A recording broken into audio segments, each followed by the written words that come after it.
Magandang araw mga karelasyon. Ngayong araw, pag-uusapan natin ang mga malalalim na senyales na mahal ka na niya. Kaya kung gusto mong malaman ang mga ito, manood ka.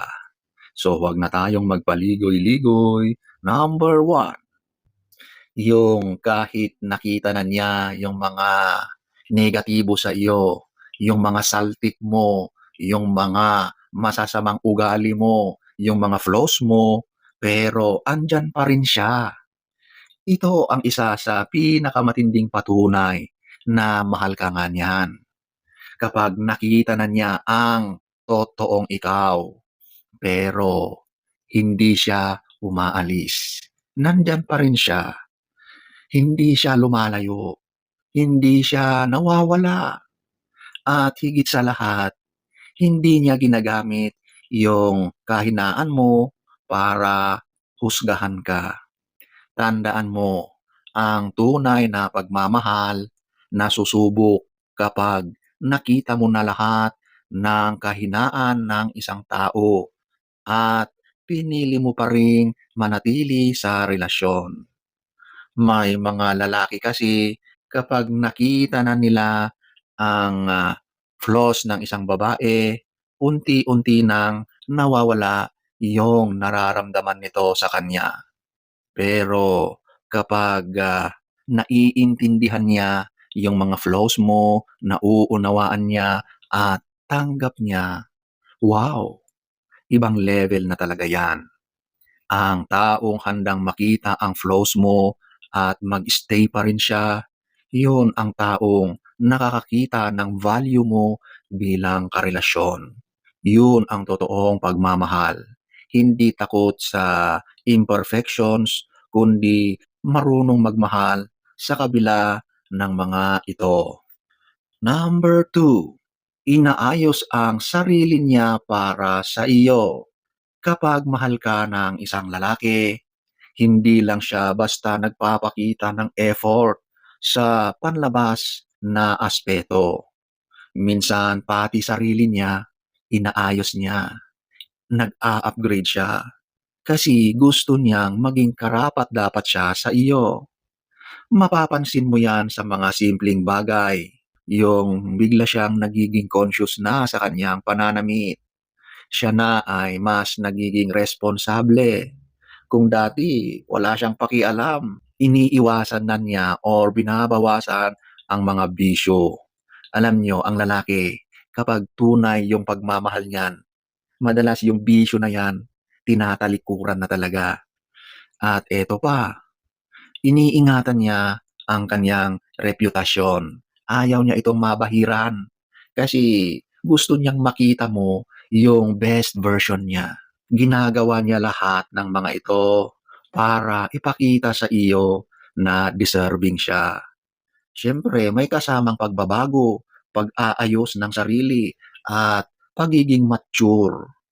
Kapag nakita mong nagsusumikap siyang maging mas maayos na tao, mahal ka na niyan.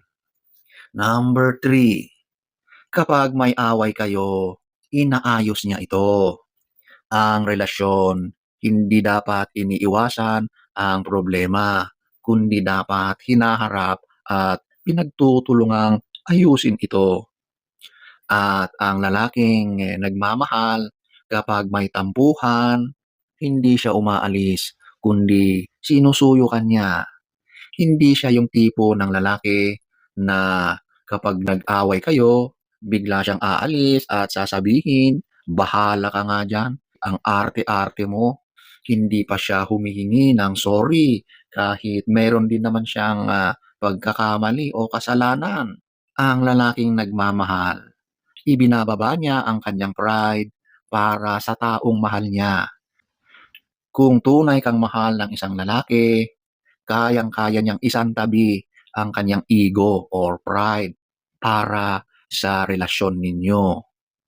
Ang lalaking marunong makipag-ayos, marunong umintindi, at hindi sumusuko dahil lang sa maliliit na tampuhan, tiyak mahal ka niyan. Number four, nag-a-adjust siya para sa'yo. Kapag mahal ka ng isang lalaki, lahat ay gagawin niya para sa babaeng minamahal niya. Sa bawat relasyon, may mga pagkakataon, may mga sitwasyon na kailangan niyang mag-adjust. Hindi niya ipagpipilitan yung sarili niya sa mga pagkakataon na dapat kailangan na din niyang sumunod. Kailangan niyang baguhin yung sarili niya para mag-conform sa sitwasyon na iyon. Ganyan ang lalaki na tunay na nagmamahal. Siya ang mag-a-adjust para sa kanyang minamahal. Kaya niyang baguhin yung pakikitungo niya sa mga tao. Kaya niyang baguhin ang ugali niyang nakasanayan niya para sa babaeng minamahal niya. Hindi madaling mag-adjust, pero ginagawa niya kasi gusto niyang iparamdam sa iyo na tunay ang kanyang intention sa iyo. Tandaan, ang lalaking marunong mag-adjust, marunong magpakumbaba, ay lalaking nagmamahal ng totoo. Number 5, pinapaligaya ka niya. Ang lalaking mahal ka, pinapasaya ka niya sa pamamagitan ng effort, pagbigay ng oras sa iyo, at siyempre yung mismong presence niya. Hindi niya hinahayaan na malungkot ka, na magkaroon kayo ng tampuhan o magkaroon ng pagdududa sa relasyon ninyo. Pinaparamdam niya sa iyo araw-araw na importante ka, na maganda ka, na ikaw lang ang nag-iisa sa buhay niya. Ginagawa niya lahat ng mga ito para iparamdam sa iyo na tunay ang kanyang pagmamahal. Kasi para sa isang lalaki, gusto niya na nakikitang masaya ang babaeng nagpapatibok ng kanyang puso. So, ayan po mga karelasyon, kapag nakikita mo ang mga ganitong pagbabago sa isang lalaki, alagaan mo rin siya kasi mahal na mahal ka niyan. So, sana ay nagustuhan nyo ang ating topic for today. Next story time. Don't forget to subscribe.